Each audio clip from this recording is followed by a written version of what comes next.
바이오인공지능연구센터 인터뷰. 오늘은 의과대학 신현우 교수님을 모셨습니다. 신현우 교수님, 본인 소개 간단히 해주시죠. 네, 안녕하세요. 저는 의대에 근무하고 있는 신현우라고 합니다. 비누과라는 임상의사로서 일을 하다가 지금은 연구를 더 많이 하는 그래서 주로 상부기도에 관련된 그리고 이제 수면무호흡증 같은 질환에 대해서 많은 관심을 가지고 있는 의사과학자입니다. 교수님, 의과대학에서 이제 임상도 하시다가 이쪽 연구를 더 많이 하시게 됐다고 말씀하셨는데 네. 어떤 그런 계기가 있었을까요? 네, 그 계기가 있죠. 왜냐하면 대부분의 이제 의사들은 이제 환자 진료를 하고 연구를 하더라도 뭐 진료가 한 80%, 뭐 남은 시간에 저 연구나 교육을 이렇게 하게 되는데요. 이제 이비인후과 레지던트를 하면서 두 가지 질환에 되게 관심을 많이 갖게 됐어요. 하나가 코 안에 생기는 물혹, 코폴립이라고 하는 거고, 부비동염이 심하게 됐을 때 이제 생깁니다. 그리고 또 하나는 제 코하고 목이 막히는 거, 숨을 잘 자면서 못 쉬는 수면무호흡증.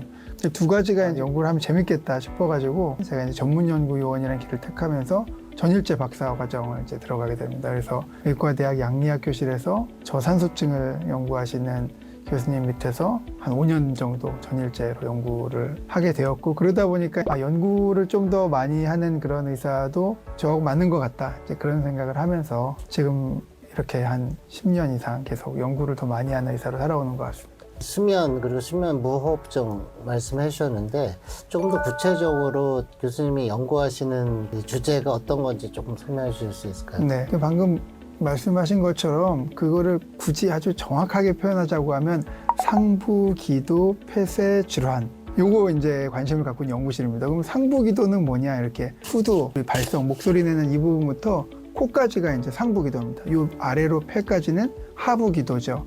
그러니까 저는 이비인후과 의사이기 때문에 이제 질환의 영역이나 관심사가 아무래도 상부기도에 있는 거고요. 상부기도는 그럼 뭐 하는 거냐 생각해보면, 폐는 기체 교환을 하면서 우리가 산소를 얻고, 그다음에 이산화탄소는 이제 배출하는 그런 역할을 해서 중요하다고는 알고 계시는데, 거기까지 공기가 들어가고 나가고 하려고 하면 이 위에가 기능을 잘해야 됩니다. 여기가 막혀버리면 사실은 뭐 아무런 의미가 없어져요. 그래서 제가 이제 관심 있는 거는 코로 편안하게 잘 호흡을 하면서 살자, 그걸 도와주는 이제 연구를 하고 있는 거고요. 수면 무호흡증은 재밌는 게 낮에는 괜찮은데 밤에 주무실 때 반복적으로 이 상부기도가 막히는 거예요. 그러면 이게 막히면 호흡을 못 하니까 산소가 우리 몸에 안 들어오고 잘못하면 죽을 수도 있죠.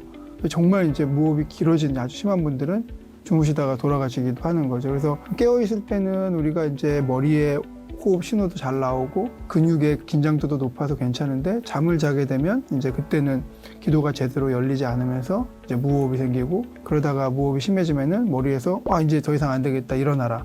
깨웠다가 또 피곤하니까 잠들면 다시 또 이게 이제 계속 반복되는 게 이제 수면 무호흡증입니다. 그래서 요 상부 기도에 막히는 아주 대표적인 질환으로 제가 관심을 많이 가지고 있습니다. 교수님이 거기에 관심을 가지시고 지금까지 연구하시면서 그 새롭게 알게 된 사실들이 좀 있을까요? 뭐 여러 가지가 있는데요. 의외로 이 기도가 이제 막히는 과정이 이제 복잡하다. 그리고 똑같이 기도가 막히지만 그 막히는 정도나 패턴, 그런 거에 따라서 우리가 몸이 받아들이는, 충격을 받는 정도도 많이 다르다. 그래서 이전에는 이 수면 무호흡증의 심한 정도를 무호흡이나 저호흡이라고 하는, 호흡이 아주 안 되거나 아니면 약해진 이런 호흡이 한 시간에 몇 번 생기느냐, 이거 횟수를 가지고 그냥 기계적으로 결정을 했습니다. 그래서 5번이 넘어가면 질환이 있다, 15번이 넘어가면 좀 심하다, 30번이 넘어가면 정말 심하다, 이렇게 얘기를 했었거든요. 근데 이게 무호흡의 정의라는 게 따지고 보면 10초 이상만 그 이벤트가 생기면 한 번으로 쳐요. 그러면 우리가 뭐 권투에서 보면은 잽 같은 것도 있고 카운터 펀치처럼 센 것도 있는데, 한 10초만 넘어가면 다 똑같이 한 번으로 세가지고 시간에 따라서 5번 넘어가면 다 환자다. 그러면 어떤 환자는 진짜 카운터 펀치 같은 것들을 5번에서 10번 맞는 사람도 있고, 어떤 사람들은 약한 펀치를 막 30번, 40번 이렇게 맞는 경우도 있는데 이게 어떻게 같냐는 거죠. 그래서 이제 이런 거에 대해서 이건 아닌 것 같다.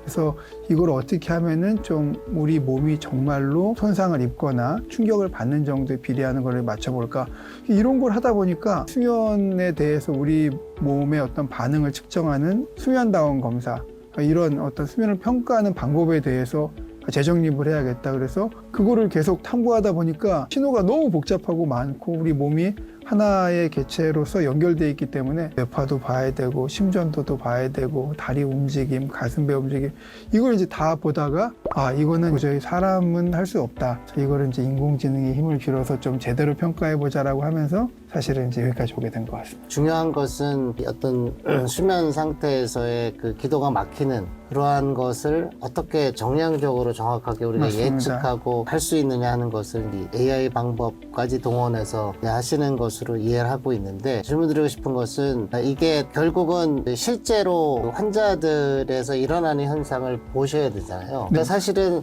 상당히 연구하기가 쉽지 않으실 것 같아요. 왜냐하면 데이터를 모으거나 아니면 그 현상을 보기 위해서는 실제 환자들이 어떤 수면 상태 이런 것들을 보셔야 되잖아요. 그러면 이제 그거를 어떻게 진행하고 계세요? 그게 참 어려운 문제죠. 그래서 이제 선진국에서도 뭐 선진국이라고 하면 수면의학에 많이 관심을 갖고 있는 미국이나 뭐 유럽 또 호주 이런 등지에서 이제 많이 관심을 갖고 해왔는데, 말씀 주신 것처럼 이게 그런 데이터를 많이 모은다는 게 너무 어려운 일입니다. 그래서 기본적으로는 환자가 뇌 수면이 조금 뭐 이상한 것 같아, 수면 질환이 있는 것 같아 해서 검사를 받으러 가면 하룻밤 이제 병원에 가서 주무시는 거죠. 주무실 때 뇌파, 심전도, 근전도, 그 다음에 가슴배 움직임 이런 거 다 붙이고 나면 몸에 전극이 한 30개 이상 붙어요. 하룻밤 검사하고 나면 우리 바이오 시그널이라고 하는 생체 신호 이렇게 한 뭐 1GB 정도 되는 양으로, 뭐 이게 엑셀로 하면 열리지도 않는 그런 많은 숫자로 된 그런 파일이 나오는데, 또 이거를 사람이 일일이 이제 낮에 한 2시간, 3시간 보면서 판독이라는 걸 하거든요. 이런 과정을 거치다 보니까 이 데이터가 그렇게 쉽게 얻어지진 않습니다. 그래서 저는 근데 이 문제를 해결하고 싶고, 해외에는 그 당시만 하더라도 굉장히 제한적으로 그런 데이터들을 오픈을 하고 있는 상태여서 국내에서도 이거 만들어야겠다. 그래서 다행히 그때 이제 어떤 이런 인공지능에 필요한 데이터를 이제 구축하는 그런 정부 사업이 있어서 수면은 꼭 해야 됩니다. 그래서 이제 그거를 수주를 해서 한 3년에 걸쳐서 3가지 서로 다른 종류의 수면 데이터, 인공지능 학습용 데이터를 구축을 했습니다. 그 중에 수면다운 검사가 제일 중요한 거고 제일 먼저 했고요. 한 2, 3만 건 되는 주요 수면 클리닉에서 데이터를 얻어가지고 그걸 정제를 하고 가공을 해서 인공지능 분석을 할 수 있는, 쌀로 표현하자고 하면 사실은 데이터라는 건 늘 있잖아요. 그래서 논밭에 이렇게 벼가 이렇게 심어져 있는데 저기 데이터 많으니까 밥을 지어보세요. 그러면 이거 갑자기 어떻게 이걸로 밥을, 그래서 저는 그거를 싹 수확을 해서 탈곡을 하고 도정을 해서 이제 씻어놓은 거, 이제 그까지 만들어 놓은 거, 밥을 짓고 싶은 사람 밥을 짓고, 뭐 다른 떡을 만들고 싶으면 떡을 만들면 되고, 그렇게 해놓는데 한 3년이 걸렸고요. 그거를 가지고 저도 그렇지만 수면에 관심 있는 분들이 쓸 수 있게 이렇게 해놓은 과정이 굉장히 오래 걸렸고요. 그 이후에 그런 데이터가 확보가 되면서 지금 현재 기준으로는 하여튼 제일 큰 수면 생체 신호 데이터셋을 이제 보유하고 있는 그런 상태가 되었고, 그래서 많은 분들하고 공동 연구도 하게 되었습니다. 복잡한 기술적인 문제를 떠나서 하나 궁금한 것은, 아직 이제 연구를 이제 시작해서 많이 되시지 않은 상황이긴 하지만, 보통 사람들이 수면 혹은 뭐 수면 무호흡증, 그러니까 기도 막힘 이런 것들에 대해서 잘못된 생각을 가지고 있는 경우들이 있잖아요. 그래서 그 중에서 굉장히 중요한 것들이 좀 있을 수 있을까요? 그러니까 이건 좀 위험한 생각이다, 교수님이 생각하실 때. 지금 간단히 떠오르는 거는 이제 몇 가지가 있는데요. 첫 번째 하나는, 요거는 그래도 조금 최근에 많이 개선되긴 했는데, 코골이나 무호흡증에 대해서 별로 그렇게 심각하게 생각하지 않는다. 이거는 예전엔 정말 심했고 지금도 좀 남아 계신 것 같아요. 그러니까 예를 들어 남성분이다, 중년 이상 지났다, 그리고 뭐 체구가 좀 좋으시다 그러면 그냥 뭐 일반적으로 늘 그냥 하는 거다, 그거는 뭐 그렇게 건강에 문제가 되는 게 아니, 이렇게 가볍게 여기시는데, 대부분 이제 코골이가 있다고 느끼시는 분들은 무호흡도 이미 같이 갖고 있는, 다만 이게 수면 중에 일어나니까 본인도 잘 모르고 가까이에서 지내는 어떤 뭐 배우자나 이렇게 같이 잠을 주무시는 분이 없다고 하면 인지가 잘 안 되는 거죠. 그래서 나는 그냥 코만 좀 골아라고 하시는 분들의 상당수가 무호흡증도 이미 있다, 위험하다, 이제 이런 거고요. 두 번째는, 이거를 치료를 하지 않고 내버려 뒀을 때 생기는 가능한 문제점, 이것들을 또 잘 모르세요. 얼마나 위험한 것들이 생기냐면, 진짜 심한 분들은 주무시다가 돌아가실 수도 있는 거고요. 그렇게까지 심하지 않더라도 가랑비에 옷 젖듯이 5년, 10년, 15년 지나면 심근경색, 뇌졸중, 이게 생각만 해도 정말 좀 끔찍한 그런 합병증이 너무 많이 빈번하게 발생한다고 잘 알려져 있어요. 근데 그것들을 그냥 가능성이 좀 적은 거 이렇게 생각하시는데, 정말 한 30-40% 이렇게 높게 보셔도 될 만큼 심한 무호흡이 있다, 시간이 지난다, 그럼 그냥 생긴다 이렇게 보셔도 될 만큼 위험하다는 거죠. 그리고 세 번째는 요거는 좀 사실은 뭐 수험생이든 뭔가 준비하시는 분들한테 꼭 해드리고 싶은 이야기인데 잠을 몰아서 자도 된다고 생각하시는 분들이 계세요. 흔한 겁니다. 이건 교수님들 중에도 뭐가 일이 닥치면 데드라인이 되면 그때 팍 밤새서 일을 하고 주말에 좀 이제 여유가 생기면 더 자고. 근데 제가 드리고 싶은 말씀은 오늘 못 잔 잠을 내일 채워서 잘 수가 없습니다. 나중에 더 자더라도 이게 회복이 되지 않습니다. 그래서 잠은 7시간에서 7시간 반 정도 주무시는 게 제일 좋고요. 매일매일 그렇게 자고 그 시간은 하루 24시간 중에서 없다. 나머지 시간을 가지고 효율성을 높이시는 거를 저는. 제가 이번 주에 뭐 여러 가지 일들이 있었기 때문에 잠을 좀 설치다가 네. 어제 좀 일찍 잤어요. 그래서 좀 보상을 받은 느낌이 있었는데 그래봤자 소용이 없다는 거죠. 지나간 거는 일단 타격을 받은 거고요. 오늘은 컨디션이 좋으시겠죠? 오늘은 인터뷰를 해야 되니까 제가 네. 컨디션을 좋게 만들기 위해서 어제 조금 일찍 잤습니다. 그러면 이렇게 많은 분들이 조금 오해하는 부분들이 있고 그게 단순한 오해의 수준이 아니라 좀 위험할 수 있다는 말씀까지 네. 해주셨는데 그러면 지금 진행하고 계신 이 연구들이 좀 잘 되면 그런 것들을 해결할 수 있는 어떤 방식들이 좀 생겨날 수가 있을까요? 수면은 두 가지 측면에서 다 어려움이 있습니다. 하나는 이제 진단, 평가죠. 이 사람의 수면이 좋은가 안 좋은가, 미래의 건강이나 이런 거에 해를 줄 수 있는 정도인가 아닌가. 사실 이거를 평가하는 게 너무 어렵습니다. 그러니까 사람들의 수면은 전부 다 다르고요. 형태도 다르고 평가해보면 또 진짜 다릅니다. 그리고 그 사람의 수면이 매일 밤 바뀌어요. 그리고 운동을 많이 한 날도 있고 음주를 한 날도 있고 여행을 가서 잠자리가 바뀐 날도 있고 그러니까 결국은 그 사람의 어떤 하룻밤 그 날을 아주 정교하게 평가한다고 해서 그 사람의 일상 수면이 제대로 반영됐다고 보기는 사실 어렵습니다. 그러니까 이런 평가나 진단의 측면에서는 이 사람의 병원에서 하룻밤 굉장히 열심히 검사한 수치가 아니라 일상 수면을 평가할 수 있어야 된다. 근데 아까 말씀드렸지만 평가를 잘하려고 하면 막 센서도 막 전극도 붙여야 되는데 일상적으로 그런 전극을 붙이고 하는 거는 이건 아닌 거잖아요. 그래서 어떻게 하면 좀 편안하게 하지만 우리가 미래에 이 사람이 지금 어떤 상태로 갈지를 예측할 수 있는 정보는 어느 정도 얻을 수 있는 상태의 평가 방식이 뭔가 이게 고민하고 있는 부분이고요. 그게 첫 번째고 두 번째는 치료 측면에서 그럼 문제가 발생을 하였어요. 그래서 무호흡증이 있다, 뭐가 있다. 근데 지금은 사실은 뭐 이거 죄송한 말씀이지만 환자분들 다 힘들어하세요. 양압기, 구강의 장치, 아니면 뭐 어려운 수술.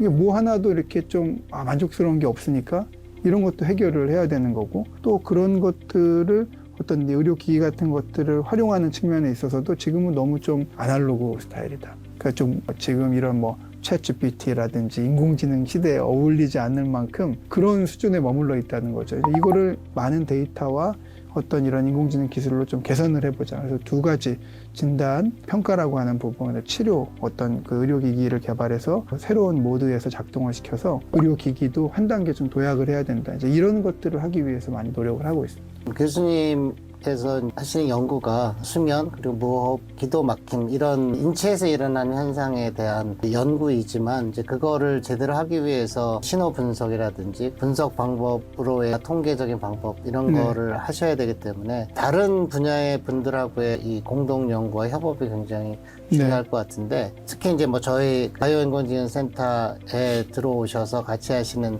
연구를 포함해서 어떤 그 공동 연구나 협업이 얼마나 중요한지에 대해서도 좀 강조를 해주시죠. 저도 데이터를 모으는 것도 만약에 제가 도와드리고 있는 그런 환자분의 데이터만 이렇게 동의서를 받아서 얻는다 그러면 사실은 뭐 몇백 명 하는 것도 쉽지 않은 일일 거거든요. 그래서 이런 큰 데이터셋을 만들고 하는 과정에서부터 여러 이제 의료진들이라든지 검사하시는 분들 이런 분들의 도움이 필요하고 또 이거를 데이터를 가공을 하고 정제를 하고 뭐 라벨링이라는 걸 하고 이런 모든 과정에 또 굉장히 많은 산업체 회사분들의 또 도움을 받았습니다.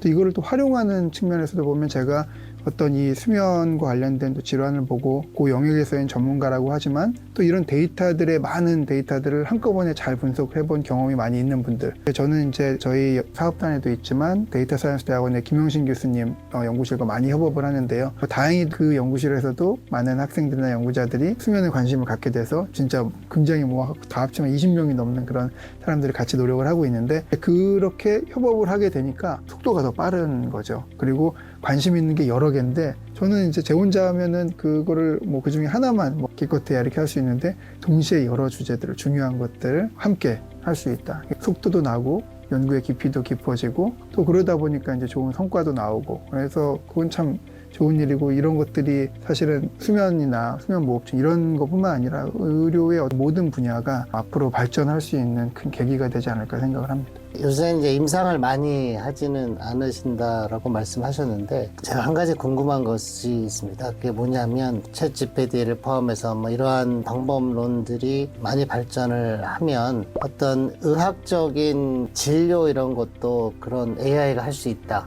이런 얘기들이 있잖아요. 네. 이 사람에 대한 진료나 치료 이런 것들이 AI와 같은 기계 혹은 에이전트가 모든 것을 담당하는 것이 가능할지 그리고 그게 굉장히 빨리 올지 아니면 그게 맞는 것인지 이런 것에 대해서 의대에 계시니까 어떻게 생각하시는지 좀 의견을 듣고 네. 싶습니다. 뭐 이거는 이제 지극히 제 개인적인 의견이라는 걸 말씀을 드리고 굉장히 중요한 질문이고요. 아마 모든 뭐 의료 사회에 계신 분들도 아마 고민을 하고 굉장히 예의주시하고 있는 부분일 것 같습니다. 그리고 아마 환자분들이라든지 일반 뭐 시민들도 다 관심을 가지고 있는 부분일 것 같고요. 워낙에 빠르지 않습니까? 최근에 한 달에 200 몇십 불 주면 최상위 버전을 쓸 수 있는데 이게 엄청나더라고요. 일반적인 어떤 박사 학위 과정생 이상의 어떤 뭐 퍼포먼스를 보이는 것 같아서 진짜 놀랍기도 하고 그런데요. 두 가지 측면이 있을 것 같습니다. 이게 기능적으로 봤을 때는 정보를 처리하는 능력이나 이런 학습 능력 이런 것들을 보면은 사실 어떤 순간에는 훈련받은 의사보다 더 뛰어날 때도 있다고 생각이 들고요.